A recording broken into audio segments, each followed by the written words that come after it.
This question was asked in ZAT 2012, as some of you might know already. Now, this is probably the most difficult question that has been asked, or the most difficult set that has been asked in decision making in the recent years. This is the only time which I can remember, and I'm looking at papers from 2008 to 2013, where it was asked that a particular decision was being done. Now, whether you will call that decision as ethical or unethical, moral or immoral, and what would you do, and stuff like that. Normally, the questions which are asked are, what would you do in such a situation? And if the question which is asked is, what would you do in such a situation, you should always do the right thing. You should always do the ethical thing. You should always do the moral thing. If you cannot really understand what's the ethical thing or the moral thing to do, what I suggest as the golden rule is, do what Batman would do. Do the right thing, so to say. However, in this particular set, the questions, once you get to the questions, you'll realize it is about whether the decision taken by the protagonist, were they ethical or not, were they moral or not, and were they the right thing to do or not. Now, what happens is this brings in a lot of gray area. And the questions in this set are also structured in a slightly vague sort of a fashion. Not the questions, but the options. And that leads to problems. So while solving this, what I did was I looked at the answers which are provided by Career Launcher, I looked at the answers which were provided by IMS, and I looked at the answers which were provided by TestFunda. And those three didn't agree with each other.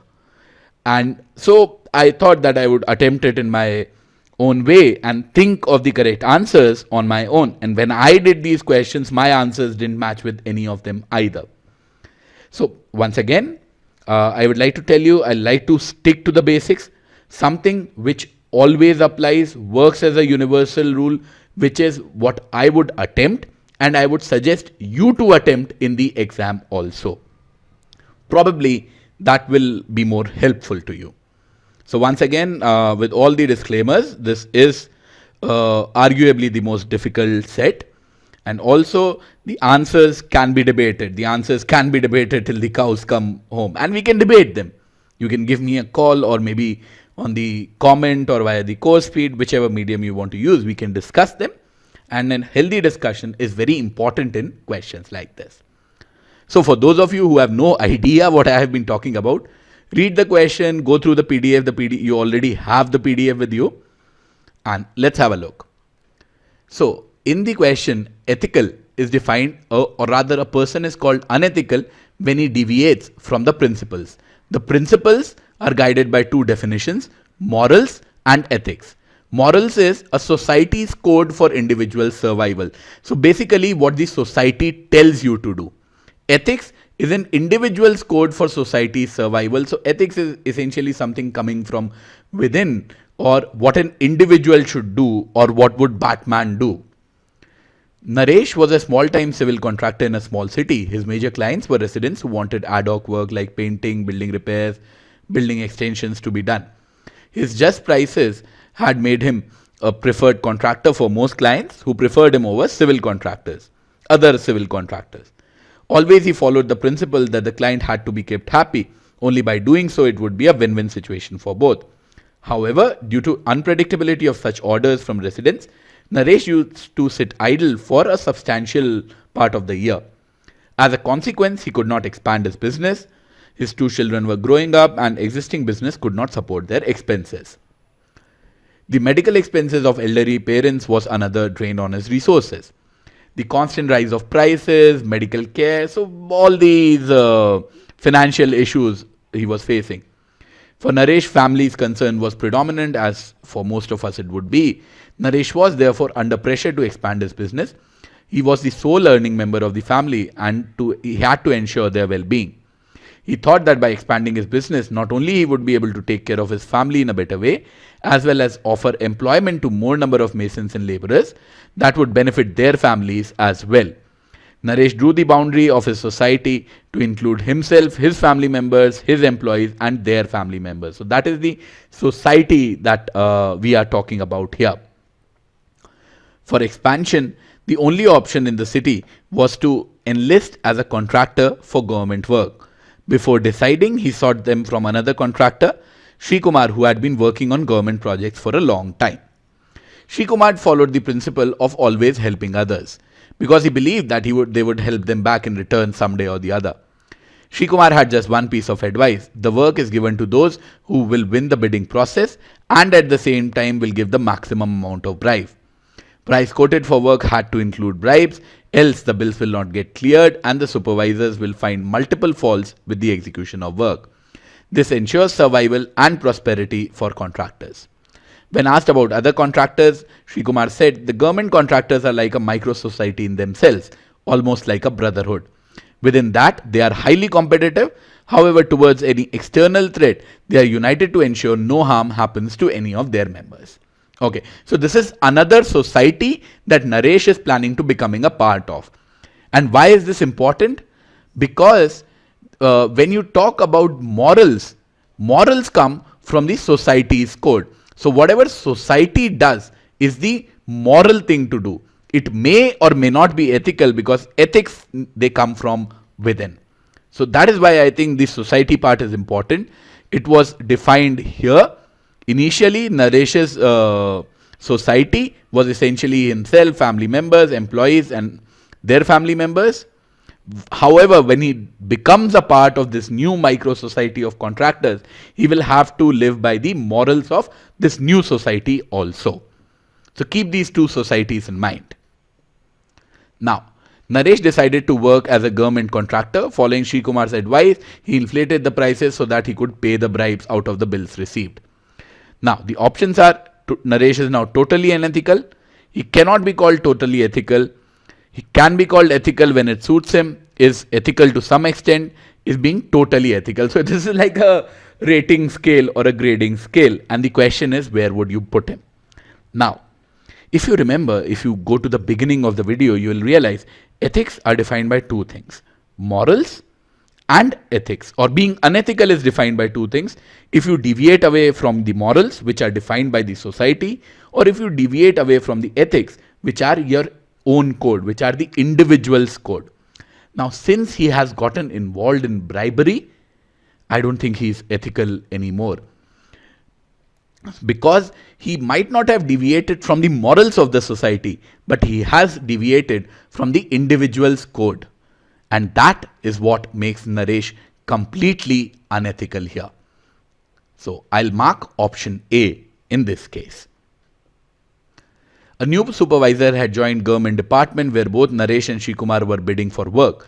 During the bidding process for a particular project, in an open meeting with all contractors and officers from the department, he produced a document which had the rates at which Naresh had worked for private clients for a similar building related work.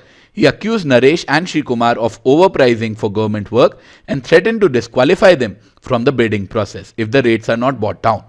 Faced with that situation, Naresh gave a written reply that I use materials of inferior quality for private work and that is the reason for the price difference. Srikumar supported Naresh in the meeting by saying that he had seen Naresh's work and he agreed. In this situation, it can be concluded that, so the options are both Naresh and Srikumar are unethical. Yes, Naresh, first of all, he was bribing, so that's a completely different issue. Now he's lying also, and he's lying in writing, he's lying on paper. So it's not just maybe unethical, now he's bordering to the illegal category of things. And Srikumar is definitely being unethical because he's also lying and he's supporting Naresh in those lies. If this question was not about ethics, or if it was not about being ethical or unethical, if this question was about morals, then I would have said that both of them are doing the morally the right thing because they are doing what the society expects them to do, or what the society, this micro society of contractors expects them to do. But that is not what the question is. The question is, are they being ethical or unethical? Both of them are deviating from the individual's code. Both of them are doing what Batman wouldn't do. So both of them are being unethical here. And that is why the answer for this particular question is A. Last one of the lot. Very long. See, that is another reason. Every sub question of this particular set had its own story, had its own theory. And that is why it is not recommended that you should have attempted this in the exam. Forget the content. You realize the amount of passage that you would have to read to just answer a question. See, the question is easy or difficult. You could have realized that if you had attempted it. But even just by looking at the sheer size, let's look at the size. So, yeah, here is where it started, the passage. It goes on and on. So, this is where the passage is ending. The first question is okay, very little text. The second question has a new story, and then you have to answer it. The third question has a new story and quite substantially big story, and then you have to answer it. Definitely not something that you should have attempted in the exam. But still, we are here to learn, so let's have a look. Lakhanwala, another contractor, when faced with new supervisor's demand to reduce prices for government work, asked him to guarantee that no bribes would be taken, and only then the prices would be reduced. This was said in front of everyone. Now, that would obviously infuriate the government officer because he's plainly and simply in front of everyone accusing the government of bribery. At this, the supervisor forced Lakhanwala out of the meeting and threatened to blacklist him. Lakhanwala did not say anything and walked away. Blacklisting of a contractor by one government department implied that Lakhanwala would not be able to participate in any government department work. So Lakhanwala's business is kind of ruined. In late evening, the city was abuzz with the news that the supervisor's dead body was seen on the railway tracks. So now the supervisor is dead. In the investigation that followed, no one who attended the meeting recounted the happenings to the police. So everyone is keeping quiet. Getting involved in murder cases could lead to unpredictable outcomes such as becoming the potential suspect, accessory to crime, and a lot of other issues. Furthermore, cases could drag on for years. One would have to appear in court as witness and in response to court summons. This, for a contractor, was a serious threat to his business due to disruptions which might be created. However, Naresh wanted to speak out. So he was trying to do the right thing, but was pressurized by Sri Kumar and other contractors not to. And as a result, he did not. Due to this, the case was closed and resolved with no one found guilty. Now, Lakhanwala, another in this situation. Oh, I think this text is a little bit of extra here. Should ideally be. In this situation, it can be concluded that Sri Kumar is immoral but ethical while Naresh is not unethical. See, no one is being ethical here. They have deviated from the basic problem. So any option which says that either Naresh is ethical or some contractor is ethical, no one is ethical here. So you can simply rule the options out which says anyone is ethical.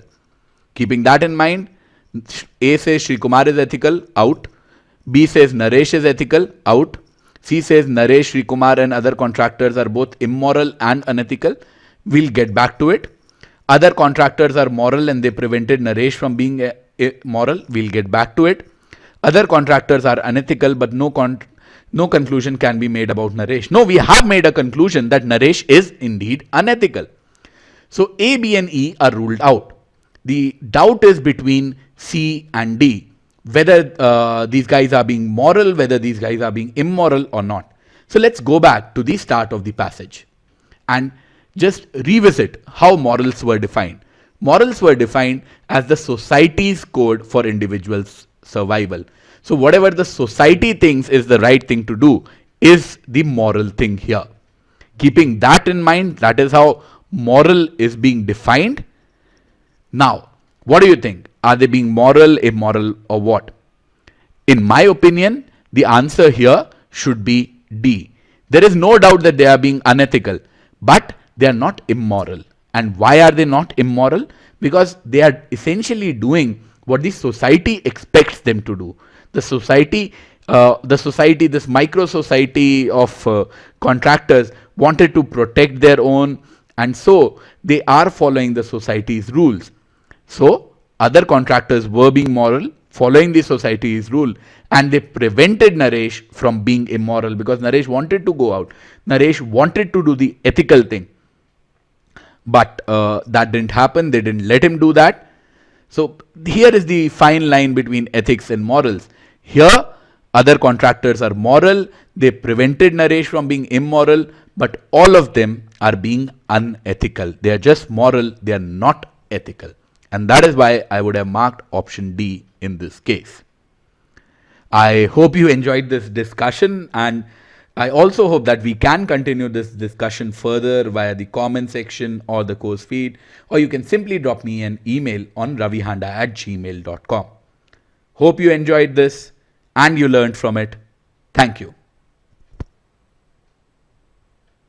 Please remember to subscribe to our YouTube channel and press the bell icon to get notifications of future videos.